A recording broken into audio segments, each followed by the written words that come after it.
You could say, a guy, I was brainstorming with Chris. We do all these deals together, and here's what we're thinking. And if he's that way, if he says something you're not sure, you go, yeah, you know what? We didn't talk about that. Let me check. Then you have an out, and it's fair to say I don't know that.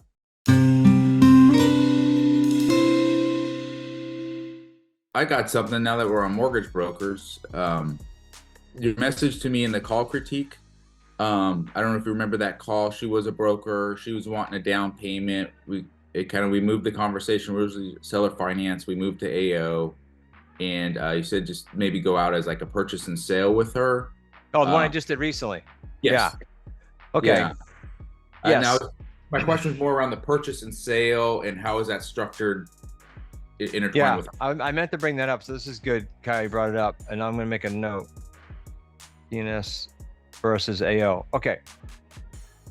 The only reason I was going there is, excuse me, that it was the older lady sitting in the room, right?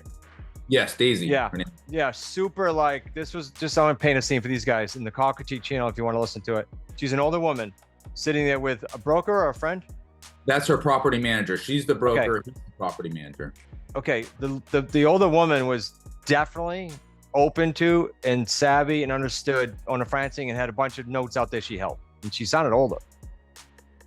So I said, don't go. My critique was saying, don't go the AO route. Call her back and say you met with your team, and draw up, because she was talking about what terms she wanted. Like she knew what to do. Draw up a purchase and sales agreement. And Kyle, let me make believe you're her. Okay. What I can do is drop a purchase and sales agreement with you, Kyle, for exactly the terms you want. So this behaves and smells like an AO, but you're gonna see the difference. It's exactly the terms you want. I'll bring it to market. I'm gonna mark it up or do what I gotta do to make my money. You're gonna get your terms that we outline in the agreement, and I'm gonna bring any and all buyers back to you, and we're gonna decide if they're viable options for you. And if they are, I'm gonna take that agreement that you said this is what you want. I'm gonna sign it to the buyer, and they're gonna step in my shoes. I'm out. You just get an assignment fee. Okay. Sergio and I did this in Florida, and I think we got like 52 grand. Let me give it context, and then we'll go back to agreement wise. The context of it was, this guy said to Sergio, here's what I want. And Sergio's like, all right. So we marked it up like we normally would for a tenant buyer. An intelligent buyer came in with a lot of cash and said, I think he had like 100.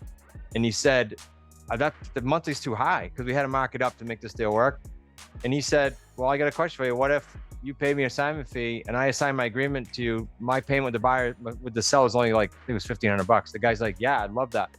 So we just assigned our purchase and sales agreement, and now he's in our shoes with the purchase and sales agreement. So instead of taking the buyer in for rent to own, getting them all signed up and then assigning that buyer package over to the seller, you're actually taking the seller's agreement that you have. You're assigning it to the buyer. They just step into your shoes. Now they have to do what you were going to do in the P&S. Not a rent to own. It's owner finance. Okay. So it's just a straight owner finance deal. Yep. And you're only going to look, the lady kept saying to you, if I recall, I want, was it 20% or 10, 15? Yeah, she was on 20. She was up there, but we'll talk about the 10 and 15 and. Yeah. So here's reality. You write it up at 15 or 20, whatever you can get it down to, right? You go get a buyer. You come back and you go, hey, good news, Daisy. I got a buyer. It's super strong. Bad news, I can't get it to 20 or 15 or whatever, because I got to make some money too. So let's talk about how we can get this done. We don't want to lose this buyer. The whole conversation changed. Okay. And all you're doing is giving her the terms she wanted. Yeah. So I don't want to skip over. You guys get what we're doing with the AO versus this, or is that confusing? Please tell me if it is. You kind of lost me on your description there. What you were doing. The other deal that you were explaining, you kind of lost me there. I don't know. I'm a little bit slow there. No, you're good. I do it fast. So it's in my brain, John. Doesn't mean I say it right.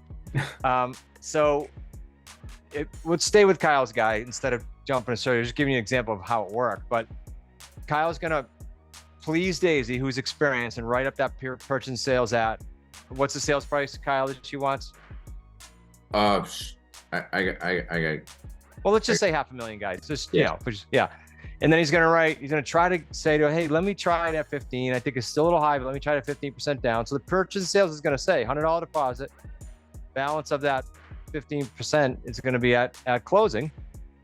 And then the difference is going to be owner finance. He's going to write all that up in a P&S as if he's buying it. But the title is going to say Kyle's company or assignee, because he's going to assign this. He's telling the owner, that's what I'm going to do. Then he's going to go to market, just like he would rent to own. It's a little different. It's going to say owner financing with the right deposit. You know, the terms are going to be a little more specific. A buyer steps forward. He's completely transparent with them. Hey, I got this under agreement with the understanding that I need to help them find a buyer, and then you can step into my shoes. Here's my agreement. This is what I got. But it's going to require you to come up with X. And X has to be more than she needs. Right? So instead of 15%, it might be 22%. And that would give him the excess he needs above the sales price too. I got you. Because he has to make some money. It's basically an assignment fee he's always getting. And what I is got the you. difference between an AO then and this? What you're suggesting to Kyle? Yeah. So the difference is, because this lady wants owner financing and is savvy to do it and has done it, he's going to write that up, and that buyer is literally going to, best way I can say it is, that buyer is going to step into his shoes and step into his P&L that he wrote up with the lady. Mhm. Now that buyer is going to close the deal and do the owner financing deal with that owner, not a rent own, Gotcha. just like Kyle would have. Oh, okay. I understand now. Okay. And then Versus an AO is like, I get a rent own client or buyer, and I sign them and I take them and I assign them over to the buyer, seller. Okay. That's the difference. Go ahead, Kyle. And then as far as marketing it, it's still on our same rent to own market. Right? A little different, only because you are truly trying to get her a owner financing person because you wouldn't own a finance. I agreed with her in the call. Like, you wouldn't own a finance and give up your title unless you're going to get 15, 20. You know, that's my head. I don't like to do it unless I get 20.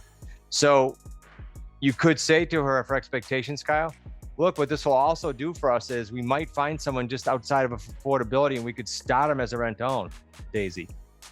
And then we can convert them to your terms. So you let her know that, hey, this might happen. If you're open to it, let's see what's out there. Okay. You know what else that invites? That invites maybe you staying in later. You just don't know. Keep it totally flexible. I'll look for your ideal. Let's see what I find. I may find someone that needs a little more time. I may find whatever.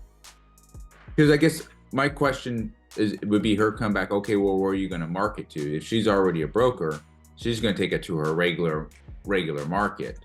The regular market is not the same as yours, because the terms market's still the terms market, even though you're not going to yell out rent own in the ad. If she's okay with, when you say, I might find someone that wants to do an interim rent own before they do this, and she says yes to that, now you've got a huge marketing campaign that she can't touch. Rent own and owner financing. Okay. Because she's a broker, but she's not like, the conventional world, Kyle, doesn't, very rare for, you look in MLS, you'll find one out of X amount of listings that are saying possible owner financing. People don't go look there necessarily. It's just different. Okay. And what does she get to lose? Think of that. It's your dime, your time. Mm-hmm. I know, I liked her. I said that when I was critiquing her. I'm like, this lady knows what she's doing. This could be fun. Okay. Yeah, I get it. No, it totally makes sense now. Like you say, you were just talking fast, and I wasn't. My brain wasn't. That's okay. I want you guys to ask. Yeah, because sometimes I gotta say it 3 times to make it come out right anyway. So basically, I would just write up a purchase and sale, and then it'd be a sign over agreement.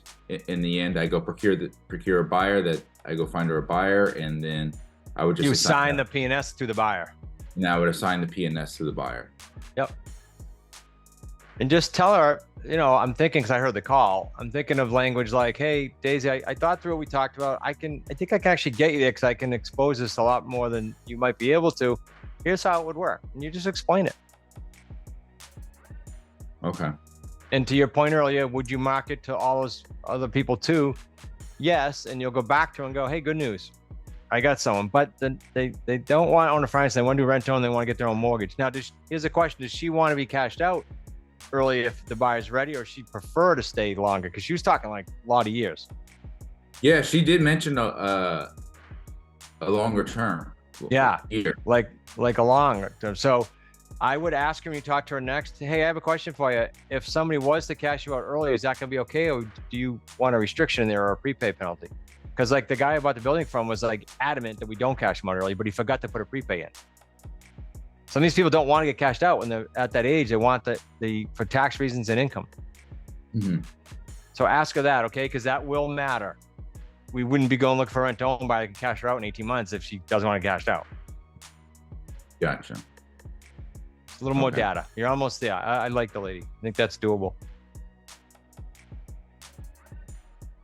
And I think that's probably, unless you guys think it's too advanced, probably worth one of the mastermind calls when I jump on and go over that. Or do you think that's too deep? No, I think it's Good? just good. Okay. Very helpful, because I had not have an idea that that was possible too. Okay.